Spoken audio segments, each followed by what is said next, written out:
Hello, welcome. I'm Dr. Joe of the drjoe.com. Well, today I'm doing something different. As you can tell, I've gone whiteboard. And what are we talking about? Well, I want us to answer the question, is the standard American diet, also referred to as SAD, really a killing machine? That is the question because that is a viewpoint in some quarters, and I want us to either confirm or refute that viewpoint today in this presentation. And I'm going to do it on the whiteboard in a sequential way.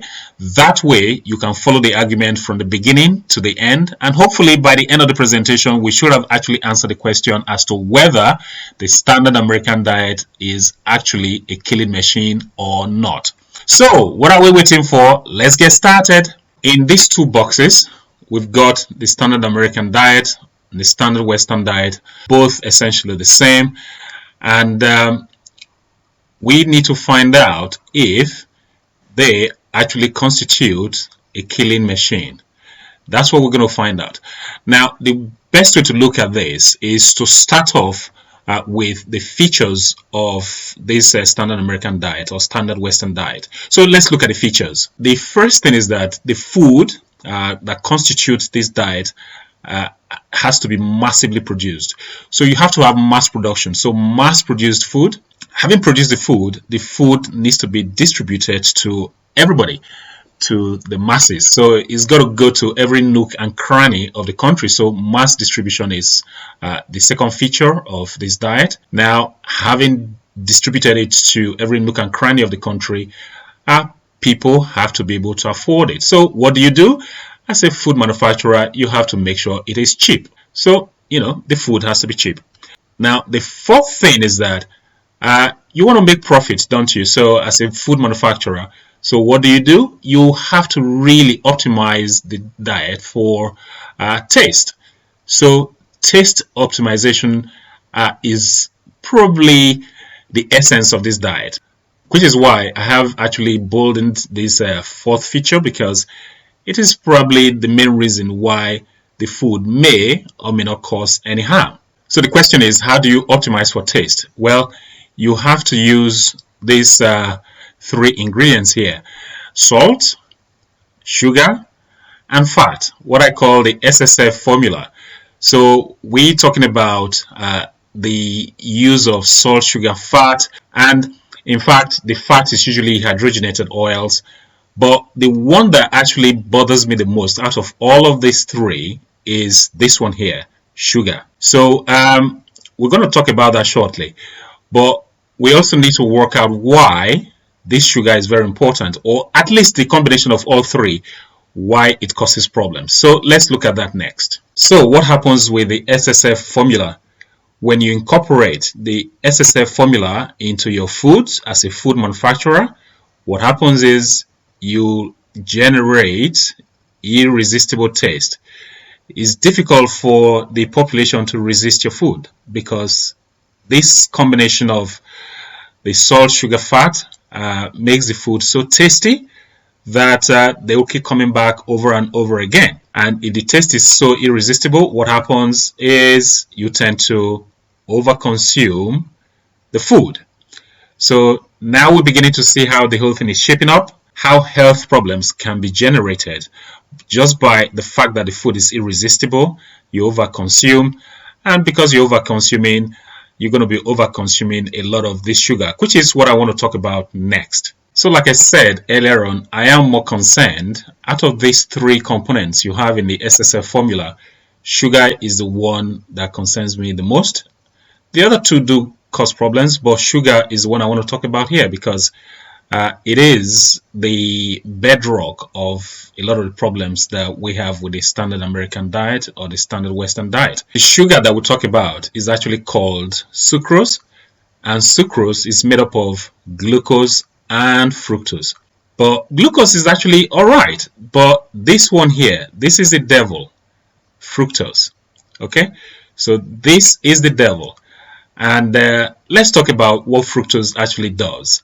And we then see how this may or may not cause problems to our health.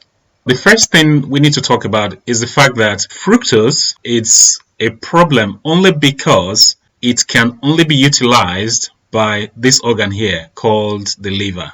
So whereas glucose can be used by practically every cell in the body, fructose cannot be used by other cells other than cells in the liver. So the liver is the only organ that can actually deal with fructose. So given the fact that the liver is the central factory that can handle fructose, what happens when we overconsume this fructose? Let's look at the possible consequences of that. Now, under normal circumstances, if we consume just a small amount of fructose in our diet, for instance, as in fruits, if we don't overeat them, that small amount of fructose being delivered to the liver is not a problem. The liver can easily deal with it. However, the standard American diet, the standard Western diet, is optimized for taste because there's lots of sugar in it. That makes it irresistible, meaning we're going to overconsume. Net result is that a huge load of fructose is delivered to the liver. So what happens when there is fructose overload in the liver? So here are the possible consequences of having too much fructose delivered to the liver. The liver is going to say, well, actually, I've got too much fructose. What do I do with all of this fructose? So it's going to make lots more fat, which means you're going to have lots of fat being laid in and around your internal organs, your liver, your pancreas, your kidneys, your heart. They're going to be laden with fat, as well as fat underneath the skin. So, but the visceral fat is much more important. So you're going to have a lot of fat formation. It's called lipogenesis. The next thing is the liver is going to make lots more bad cholesterol, which is the LDL cholesterol. Along with that, the liver is going to generate a lot more VLDL. And this one is particularly important because the VLDL cholesterol carries the triglycerides, and triglycerides are bad news for your health. The next thing that is going to happen is that the uptake of glucose by the liver is going to be compromised because the liver is now dealing with the fructose. Don't forget sugar, which is sucrose, is made up of fructose and glucose. So because the liver is dealing with so much fructose, it cannot really take up glucose from the circulation. So you're going to have a lot more glucose circulating in your blood. That is also compounded by the fact that peripherally the muscles cannot really take up the glucose that is circulating as well, which is a problem. So you have a reduced uptake of glucose peripherally by the muscle cells. All of that is because you have now developed insulin resistance. These are the background problems. So what happens in the real world? How do we translate this in the real world? Let's talk about that next. What happens in the real world? Well, these are the real world health problems. One is you're going to have lots of belly fat. Okay, very obvious. Your waist circumference is going to be, you're going to have high fasting blood sugars, so type 2 diabetes basically. Your triglycerides are going to be high, okay, as we noticed from what I said earlier on. The next thing is your blood pressure is also going to be high. And the fifth thing is it tends to have an effect on your HDL. So your HDL cholesterol will be low. And the translation of all of this is that you have developed what we call metabolic syndrome. Okay, so metabolic syndrome is a problem. So what are the dire consequences of metabolic syndrome? Well, here they are. Three main ones: heart disease, okay, and then strokes, and then of course Alzheimer's. All of these problems resulting from these real world problems caused by the standard Western diet, the standard American diet, the SAD. Now, it is possible to have metabolic syndrome without having any of these. That's fine, because if that's the case with you, then you are in luck, because we can easily reverse all of these. We can reverse all of them.